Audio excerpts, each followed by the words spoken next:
وعلیکم السلام ورحمۃ اللہ وبرکاتہ۔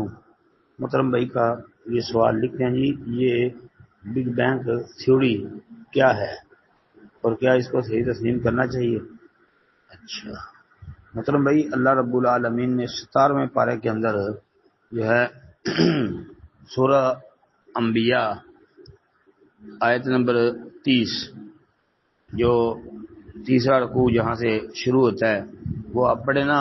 اللہ فرماتے ہیں اولم یر الذین کفروا ان السماوات والارض کانتا رتقا ففتقناہما وجعلنا من الماء کل شیء حی۔ اس کے اندر اللہ تعالیٰ کیا فرماتے ہیں کہ ان السماوات والارض کانتا رتقا ففتقناہما، کہ آسمان اور زمین جو تھے دونوں باہم ملے ہوئے، پھر ہم نے انہیں جدا کیا۔ اب یہ آسمان اور زمین آپس میں ملے ہوئے تھے، ان دونوں کو جدا کر دیا، یہی تو بگ بینگ تھیوری ہے۔ تو اس میں کیا حرج ہے بھائی؟ کوئی حرج نہیں ہے۔ السلام علیکم ورحمۃ اللہ۔ وعلیکم السلام ورحمۃ اللہ وبرکاتہ۔ ایک معلمہ مسجد کے کچھ حصے میں شعبہ حفظ پڑھا رہی ہے بچیوں کو، تو حیض کے دنوں میں وہ کلاس کو کس طرح اٹینڈ کرے؟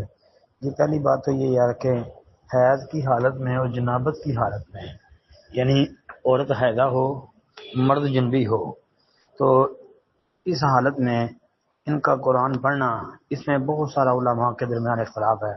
بعض علماء تو مطلق طور پہ کہتے ہیں کہ پڑھنا جائز ہی نہیں ہے، بعض کہتے ہیں کہ اگر زبانی پڑھ لیں تو کوئی حرج والی بات نہیں جی، بعض کہتے ہیں کہ جائز ہے۔ اس میں خاصا اختلاف ہے۔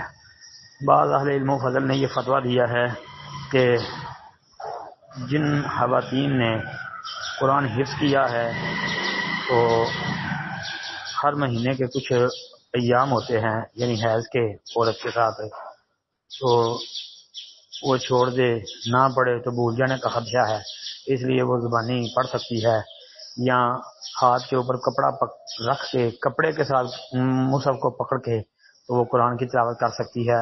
بہرحال اس میں بہت سارا اختلاف ہے، بہت لمبا چوڑا اختلاف ہے۔ باقی یہ ہے کہ مسجد کے اندر حیضہ ٹھہر نہیں سکتی، جنبی ٹھہر نہیں سکتا، اب گزر سکتے ہیں اگر رستہ اس طرح کا بنا ہوا ہے کہ اس کے مسجد کے اندر سے دروازے اس طرح کے ہیں کہ ایک طرف سے داخل ہوں دوسری طرف سے نکل جائیں، تو اس طرح اگر گزرگاہ کا سلسلہ ہے تو گزر سکتی ہیں، جنبی بندہ بھی گزر سکتا ہے، لیکن وہاں ٹھہرنا ان کے لیے درست نہیں ہے۔ تو اس لیے اگر ایسا ہو تو پھر وہ عورت مسجد میں نہ آئے۔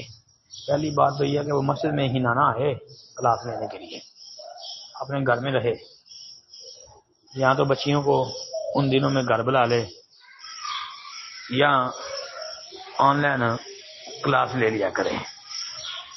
تو یہ ساری چیزیں سامنے رکھیں۔ السلام علیکم ورحمۃ اللہ۔